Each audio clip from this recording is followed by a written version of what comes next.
Trump దేవుని చేత ఎన్నుకోబడ్డ నాయకుడిగా ప్రపంచం చూస్తుంది. అతనిని ఇజ్రాయెల్ దేశం ఈ కాలం నాటి కోరేషిగా చూస్తారు. అమెరికన్లు ఇప్పుడు మాకు ఈ రాజు వద్దు అని ట్రంప్కు వ్యతిరేకంగా అరుస్తున్నారు. కానీ నిజానికి వారు ఎప్పుడూ తమ అసలైన రాజును యేసుక్రీస్తుని వద్దనుకున్నారు. ట్రంప్ మంచివాడా లేదా చెడ్డవాడా అని నేను అనడం లేదు. అతను ఎలాంటి వాడైనా దేవుని ఉద్దేశంతో ఎన్నుకోబడ్డ వ్యక్తి అంటున్నాను. ఇజ్రాయెల్ ప్రజలు దేవుణ్ణి వద్దనుకున్నారు. ఇప్పుడు దేవుడు నియమించిన అధికారులను ప్రజలు వద్దనుకుంటున్నారు. ఈ విషయాలన్నీ మనకేం చెప్తున్నాయి?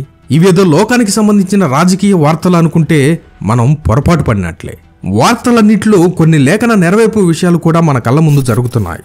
అలాంటి విషయాలను సాధ్యమైనంత వరకు మీ ముందుకు తీసుకురావడానికి ప్రయత్నిస్తున్నాం. మరి ఇప్పుడు ఏం జరిగే అవకాశం ఉందంటే, దేవునిపై నమ్మకం లేదు, ప్రభుత్వాలపై నమ్మకం లేదు, నాయకులపై కూడా నమ్మకం లేదు, ఒకరికి కూడా నమ్మకం లేదు. ఇలాంటి భయాల మధ్యలో మనుషులు దేనికోసం ఆరాటపడతారు? ప్రొటెక్షన్ కోసం, స్టెబిలిటీ కోసం నడిపించే మంచి నాయకుడి కోసం. ప్రపంచవ్యాప్తంగా ఉన్న ఈ అశాంతి, ఈ విభజనలు, ఈ యుద్ధ భయాలు, ఈ ఆర్థిక సంక్షోభాల మధ్య మాకొక నాయకుడు కావాలి, ప్రపంచాన్ని కంట్రోల్ చేయగల నాయకుడు కావాలి అనే కేకలు పుట్టించబోతున్నాయి. ఎవరైనా ఉన్నారా?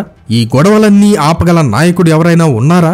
మమ్మల్ని అందరినీ ఏకం చేసి మాకు శాంతిని, భద్రతను ఇవ్వగల రక్షకుడు మాకు కావాలి, ప్రపంచానికి ఒక రాజు కావాలి అని అరవబోతున్నారు. ప్రపంచం మొత్తం తమను ఈ గందరగోళం నుండి బయటపడేయగల ఒక హీరో కోసం, ఒక మెస్సయ్య కోసం ఎదురు చూస్తున్న ఆ వీక్ టైంలో సరిగ్గా అదే సమయంలో శాంతిగా కనబడే ఒక వ్యక్తి బయటకు వస్తాడు. అతను చూడడానికి రాక్షసుడిలా ఉండడు, ఆకర్షణీయంగా చాలా సౌమ్యంగా ఉంటాడు. అతని మాటలు తేనెలా ఉంటాయి. నేను క్రైస్తవునడు, నేను హిందువునడు, నేను ముస్లింనడు, ఈ గొడవలు ఆపుదాము, నేను మీ అందరి వాడిని, అన్ని మతాలను గౌరవిద్దాం, అందరం కలిసిమెలిసి ఉందాం అనే విధంగా మాట్లాడతాడు.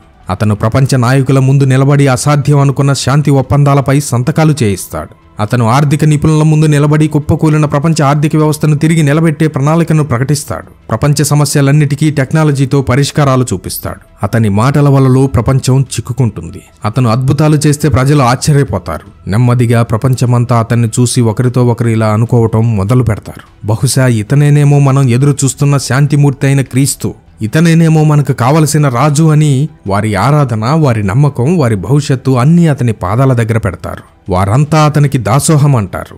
ఆ వ్యక్తే బైబిల్ ప్రవచనాలు మనల్ని హెచ్చరిస్తున్న క్రీస్తు విరోధి.